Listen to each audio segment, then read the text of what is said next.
বিসমিল্লাহির রহমানির রহিম। মহান রব্বুল আলামিনের অশেষ মেহেরবানি ফজল করম আল্লাহ পাক কিছু বলার তৌফিক দান করেছে, আমিন। মহানবী সাল্লাল্লাহু আলাইহি সাল্লাম বলেছেন, যদি কোনো ব্যক্তি ফজরের নামাজ পড়ে আল্লাহ তাআলার গুণবাচক নাম ইয়া শাহিদু 21 বার পাঠ করে যদি তার পরিবার পরিজন সন্তানদের শরীরে ফোঁক দেয়, তো ইনশাআল্লাহ পরিবার পরিজন সন্তানেরা বাধ্য থাকবে ইনশাআল্লাহ।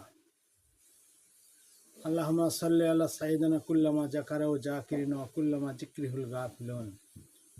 লা ইলাহা ইল্লা আনতা সুবহানাকা ইন্নী কুনতু মিনাজ জালিমিন। লা ইলাহা ইল্লাল্লাহু মুহাম্মাদুর রাসূলুল্লাহ সাল্লাল্লাহু আলাইহি সাল্লাম। আশহাদু আল্লা ইলাহা ইল্লাল্লাহু ওয়াহদাহু লা শারীকা লাহু ওয়া আশহাদু আন্না মুহাম্মাদান আবদুহু ওয়া রাসূলুহু।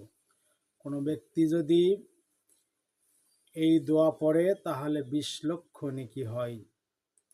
লা ইলাহা ইল্লাল্লাহু ওয়াহদাহু লা শারীকা লাহু আহাদান সামাদান লাম ইয়ালিদ ওয়া লাম ইউলাদ ওয়া লাম ইয়াকুল লাহু কুফুয়ান আহাদ। লা ইলাহা ইল্লাল্লাহু ওয়াহদাহু লা শারীকা লাহু আহাদান সামাদান লাম ইয়ালিদ ওয়া লাম ইউলাদ ওয়া লাম ইয়াকুল লাহু কুফুয়ান